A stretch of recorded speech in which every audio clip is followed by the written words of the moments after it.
Hey everybody, it's Joe from Papa Jobo's. Are Lord of the Rings fans strong enough to stand by what they're saying and fight back against this abomination and the sacrilege that is the Rings of Power? That's what we're going to talk about today. And really the only thing that we have to compare it to in terms of fan bases that are about the same size and with the rabid type of fan base that each of them have is Star Wars. There's other things out there that we could do, but Star Wars is just the perfect example of it. Now, the first thing we have to know is this, that this stuff is steeped in the cultural Marxism and intersectional feminism and just a bunch of nonsense. But we also have to go into what happened to the Star Wars fan base. And what happened to the Star Wars fan base is tragic. It's something that really kind of breaks my heart. And a lot of people who are huge Star Wars fans feel the same way. Here is what happened. Disney Star Wars purposefully split the fandom 50-50. And then from there, a lot of people, say 20% of the fan base, the really hardcore fans like myself, split from it entirely and said, there's no way I am going to watch this woke deconstruction, dehumanization of my beloved characters. And I'm not going to watch this cultural Marxist nonsense. And we've stuck true to it. Here's the problem. The Star Wars fan base is massive, and we're going to get into that other 80%. What happened with about 50% of them is that they were really big fans, not as hardcore as us, but big enough fans that they liked it. And they can see the same stuff we're seeing, the intersectional feminism, the cultural Marxism, the woke nonsense, the deconstruction, just the abomination that it is. And they can ignore it because there's some things in here that they like.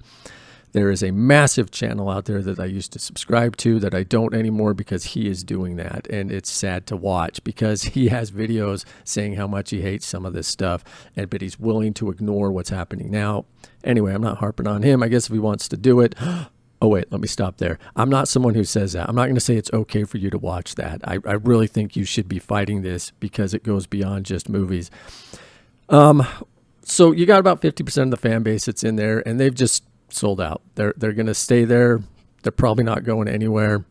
And that's what happened to those guys. So that leaves us about, the other 50% of the 80%. So about 25% of those are people who are just kind of oblivious to all the nonsense, like genuinely oblivious to it. Maybe not 25%. I'd probably say 10 to 15. Again, these are approximations on my part and things that I've seen personally. I think about 10 to 15% would be safe to say are completely oblivious to the stuff happening politically in these shows. They're just like, yeah, whatever, don't care. That leaves us about, 70, 75% left, about 30 to 25% left. And about 10% of those are new fans. Disney has managed to garner some new fans who are kids. I'm not going to rip on kids. They're kids. Disney can brainwash them. There's parents who don't watch and just let them go hog wild with this stuff. So you got that. But here's the big part. This is the part that Disney caters to. These are the people. The last 10 to 15% are these people. They are people who were never fans of Star Wars, didn't care about Star Wars, and were activists. They saw a platform that they could use to get their message out there, and they've stolen Star Wars and done it. From the top down, from Kathy Kennedy down, from Bob Chapek down. These are all activists. I know some people out there like to say that you got to follow the money. With Disney, it doesn't matter. If you actually follow the money, if you are actually following the money, they don't care about it because Disney should be making at least about 12. It should have made about 12 billion more by now. Literally, it should have made that had they just not been activists and cultural Marxists. But this goes beyond Star Wars and entertainment and goes all into a message, which is about those things which I keep repeating, the cultural Marxism. Don't forget that. That is what this is about. So that's about the last 10 to 15% of that fan base. Now, there's a very important part to this puzzle, both Star Wars-wise and Lord of the Rings-wise, and really any fan base that we're going to talk about at the end of this video because it's hugely important. Now, let's compare that to the Lord of the Rings fan base. First of all, if we want to prove what I just said, that there's a ton of Star Wars fans out there, that they're still supporting it, even the people who say they hate it, you have no further to look than things like this. You've got a ratio here of, you've got a massively wonderful ratio here. This is the type of ratio you want to see for a trailer. I mean, 606,000 likes to 24K dislikes. Are they manipulating those? They could be. I don't know, but I don't think they are. And the reason I don't think they are is because we compare it to Lord of the Rings, where we get this awesomeness, where we get the Lord of the Rings fans. Man, I love you guys, by the way, doing this. And when I say you guys, I'm including myself in that. Yeah, I kind of love myself. Anyway, sorry, messing around. But that is awesome. 31K likes to 278K dislikes. That's what tells me that the Lord of the Rings fandom is different. And there's a lot of cross-pollination there where you got Star Wars fans who are Lord of the Rings fans. I mean, Lord of the Rings is my second favorite IP, and I'm a massive fan. I read the books all the time. I know a ton about the lore. And I'll tell you, that is a true representation. What is a bigger one is there's another video out there where there's like 120,000 likes to 1.2 million dislikes. That used to be 3.6 million until YouTube cleaned it up. Now, I'll give them a little olive branch here and say, yeah, there may have been some botting going on. Maybe, I don't know. But they took off 2.4 million, and it was still an insane ratio, and still is. It's still there. They haven't removed it, which tells me it is a true ratio. Tells me also that there is a massive amount of backlash towards this toxic, horrible, cultural Marxist, intersectional feminist, virtue signaling, woke garbage that they have put together for the Rings of Power. I want to go back to Star Wars for just a sec. You can see here, I mean, what's that percentage? Someone do some quick math for me. Like 60,000 would be 10%. So you cut that in half, 30,000. That's about 4% dislike ratio for Star Wars. It breaks my heart. As that IP behind me, the best IP I have ever experienced in my life, without any question. It's far above anything that I ever experienced in my life. It breaks my heart to see Star Wars fans selling out. I mean, just selling out, saying, whatever. Now let's get into the last part about this. A really important part to all of this is the casual fan, the casual viewer, the person who just wants to go be entertained. Well, there's some things to be said about that. One of them is that a lot of these casual fans are starting to wake up to the realities that these platforms are now being used as an activist platform. And they're kind of sick of it. You could see it with all the Marvel stuff, which is great. That's starting to decline. However, again, remember, Disney doesn't care about money. As long as they reach a lot of people, and they still are, they're going to keep pumping the message out there. With Lord of the Rings, it's a little different. See, I don't think Jeff Bezos is a huge activist. I don't. I think he is a super ultra 60-something-year-old wannabe super Chad who's out there doing things with women and just living his best life. And he's surrounded himself with a bunch of people who are activists. Now, why? I don't know. I don't necessarily think he is. He could be, but I don't quite see it. I hope he's waking up to the realities too, and that he will stop the nonsense that is going on, a la vis-a-vis, whatever you want to say, Netflix. I know a lot of you have a bone to pick against them, and so do I. However, they did say, we are going to their employees, if you don't like it here and you don't like what we're doing, this may not be the place for you. And I went, okay, they're playing politics. However, I have seen a few shows lately that took the politics out of it. There's still some there, and they have hired some stupid people, which makes me think, are they being genuine about this, or are they trying to still please everybody?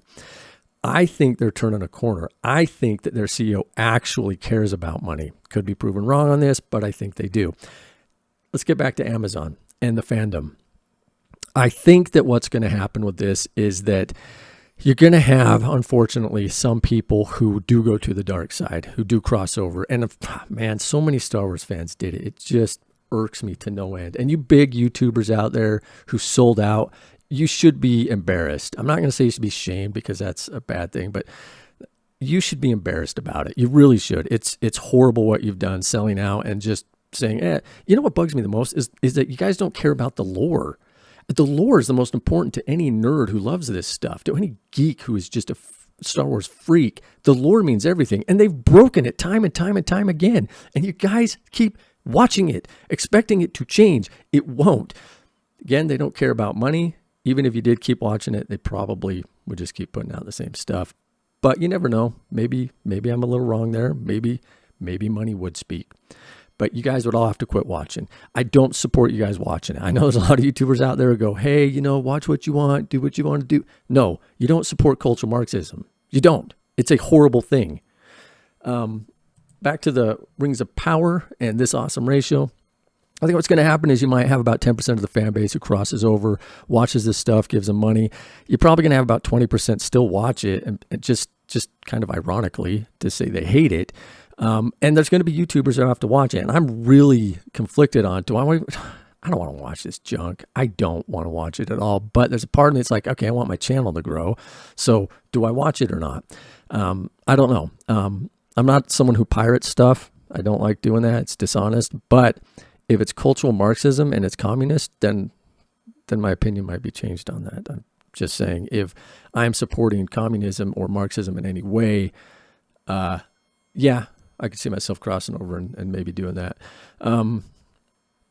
What do you guys think? Do you think the fandom's going to hold strong and keep this thing from expanding into what they want it to be, which is many different shows and a platform to just spew their nonsense? Oh my goodness, watching the interviews with those people, it's just disgusting. Especially the black dwarf lady. I mean, that lady, she makes Brie Larson look like an angel. I mean, really, that is one person I would never want to talk with in life, I don't think, because she's fully bought into the cultural Marxist nonsense. But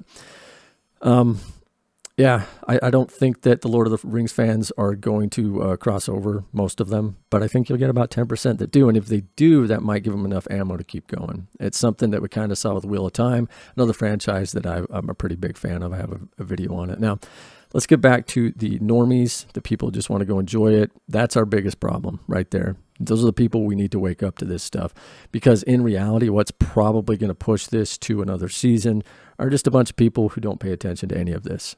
And we have to wake up to that reality. That happens, and it happens a lot.